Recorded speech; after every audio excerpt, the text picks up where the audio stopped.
ఇవ్వమని చెప్పారు కొంచెం చెప్పినప్పుడు కొంచెం వినండి. ఒక 5 నిమిషాలు ఆగండి సార్, బయటకు వస్తా అన్నారుగా. ఫైల్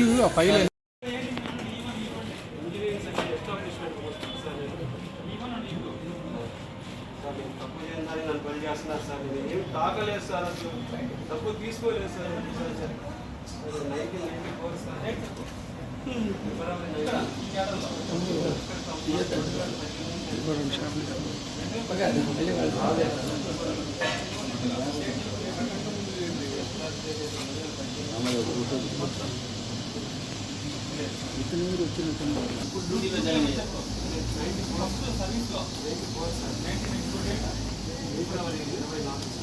సార్ నేను తాకని నన్ను పని చేస్తున్నాను సార్. ఇంకొక నా జీవితాన్ని ఎందుకు సార్ వాళ్ళంతా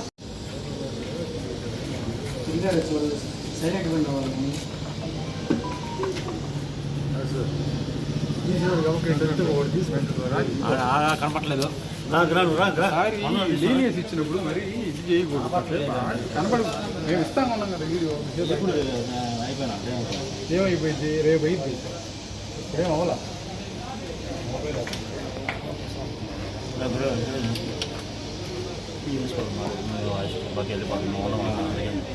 ఒక్క మనిషి కూడా మనం చెప్పేది అదే. ఏమని ఇస్తారు వాయిస్? ఆ ఫైల్ దొరకాలి కదా. ఇప్పుడు నువ్వు వచ్చావు, పట్టించావు, నీకేం పని, నువ్వు ఎవరు, నీ డీటెయిల్స్ చెప్పాలి కదా వాయిస్లో. అది ఏం కనపడకుండా ఏం చెబుతారు? వచ్చాము పట్టుకున్నామని చెప్పారు.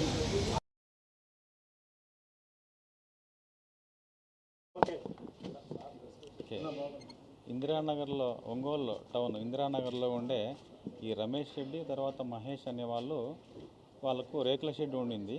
అయితే దాన్ని ఈ మధ్య కాలంలో ఆర్సీసీ బిల్డింగ్గా కన్స్ట్రక్ట్ చేసుకున్నారు. దాన్ని వాళ్ళ ఫాదరు కొడుకుల ఇద్దరికి టైటిల్ ట్రాన్స్ఫర్ చేసినారు. ప్రజెంట్ ఏంటంటే ఈ ప్రాపర్టీ ఎన్హాన్స్మెంట్ చేసుకొని ఆ టైటిల్ని చేంజ్ చేసుకోవడానికని ఆర్ఐ ఈ నరేంద్ర గారిని కలవడం జరిగింది 12న. రమేష్ రెడ్డి కలిస్తే ఆ డాక్యుమెంట్ తీసుకొని వచ్చేసి ఒక 15,000 రూపీస్ లంచం డిమాండ్ చేసినాడు. ఒక 2 days తర్వాత డాక్యుమెంట్ తీసుకొని వస్తాను సార్ అంటే తీసుకొని ఈరోజు వచ్చి ఆ 15,000 లంచం తీసుకుంటున్నా రెడ్ హ్యాండ్ పట్టుకున్నాము. కేసు రిజిస్టర్ చేసినాము, దర్యాప్తు చేస్తున్నాం. సార్ గతంలో కూడా ఇతను కొన్ని అవినీతులు పట్టుబడినాడు.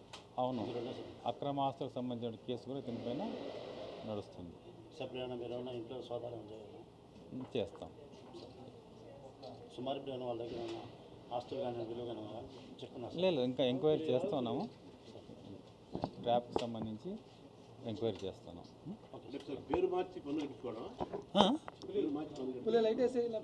లేదు, వాళ్ళది రేకుల షెడ్ ఉండింది.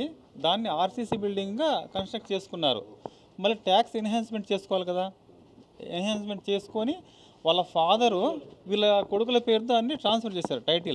టైటిల్ కూడా చేంజ్ చేసుకోవాలి. దానికోసం వీళ్ళు కలిశారు. ఆ క్రమంలో లంచం డిమాండ్ చేశారు 15,000. సుమారు 2 రోజుల నుంచి జరుగుతుంది సార్ ఇది ఒక 1 week క్రితం నుంచి జరుగుతుంది. అయితే కొన్ని కంప్లైంట్స్ కూడా దీని మీద బాగా ఉన్నాయి. అది